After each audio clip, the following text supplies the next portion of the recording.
ஒரு அமைதியான வயலில ஒரு ஆள்காட்டி குருவி தன்னோட முட்டைகளை அன்பா அடகாத்து கொண்டு இருந்துச்சு. அந்த முட்டைகளுக்கு நடுவுல ஒரு விசித்திரமான மாயக்கல் ஜொலிச்சிட்டு இருந்துச்சு. அப்போ அந்த வழியா வந்த ஒருத்தன் அந்த கல்ல பார்த்ததும் பேராசைப்பட்டான். இந்த கல் எனக்கு கிடைச்சா நான் பெரிய பணக்காரன் ஆகிடுவேன். அவன் ஒரு இரும்பு கம்பிய கல்லுக்கு அருகே வைத்தான். பளிச் ஒளியுடன் அந்த கம்பி, அடடா, அது தங்கமா மாற ஆரம்பிச்சுது. தன்னோட முட்டைகளை காப்பாத்த அம்மா குருவி சத்தமா கத்துச்சு.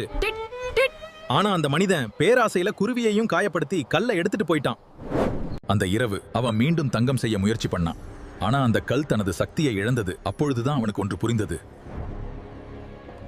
பேராசை வந்தால் கையில் இருக்கும் அதிசயத்தையும் இழந்து விடுவோம்.